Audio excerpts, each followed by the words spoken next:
Hey, what's up, nerds? It's Paul at Radio Free Hammer Hall.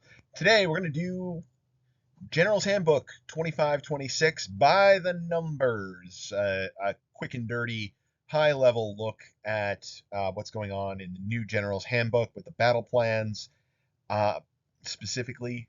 So, without further ado, let's get into it.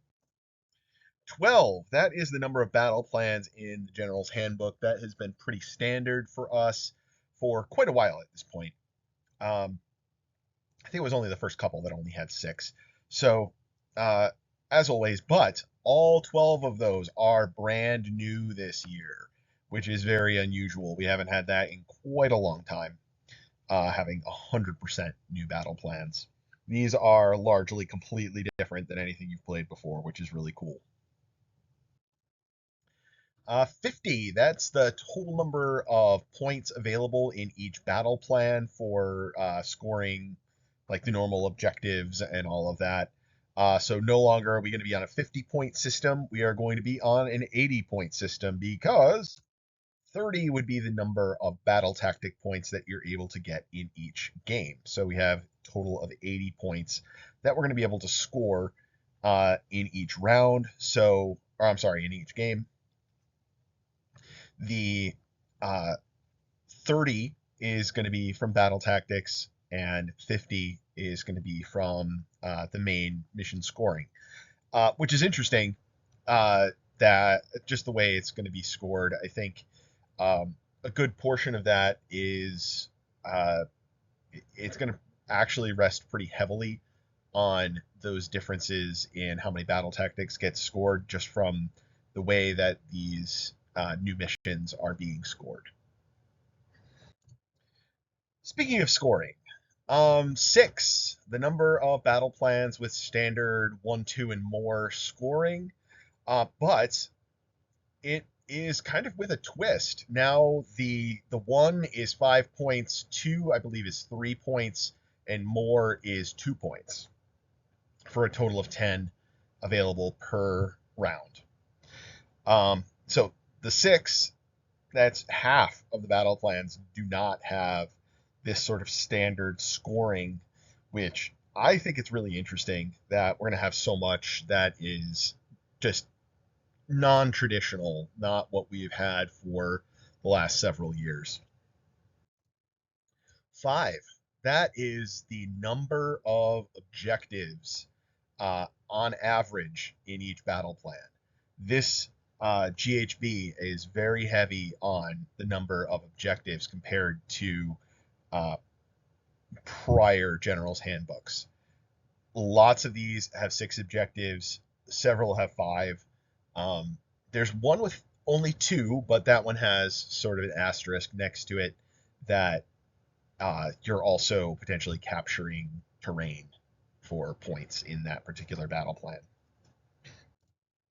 Seven is the number of battle plans with the standard Dawn of War deployment. That's each player lining up in a straight line across the long side of the board on either side. There are also a couple that are fairly close to this, but they're not 100%, which is good because it that makes it easier for a lot of tournament organizers and players, so that you don't have a lot of unusual stuff going on. It's easier to play when you have tight tables if you don't have to be playing end to end. Which brings us to zero, the number of battle plans with the hammer and anvil deployment. That is deploying along the short edge of each board half. That is really good, as I mentioned in the last part, that it is really designed for two players to be playing against each other, and each one being able to play effectively from their one side of the long table edge.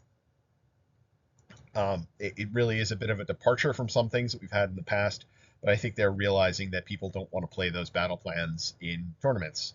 And, a lot of tournaments are just not set up for being able to get all the way around the board. 8 is the number of battle plans with some kind of no man's land, that is neutral territory. So the majority of these battle plans are not splitting the territories evenly.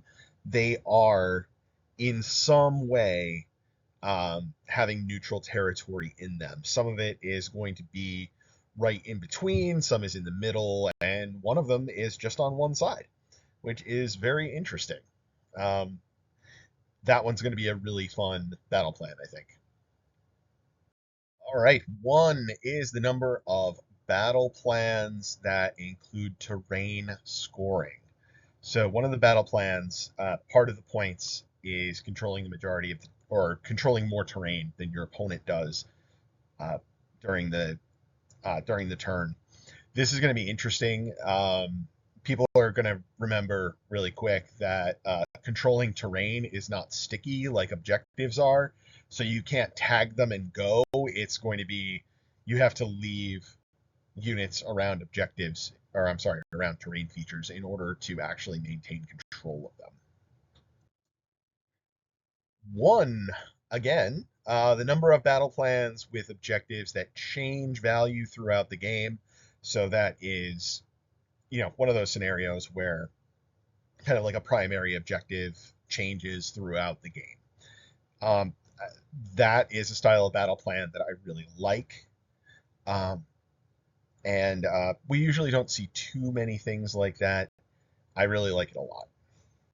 And finally, 12, the number of slides in this presentation. That is it. This is kind of a short video. Just wanted to do a quick, dirty, fun one.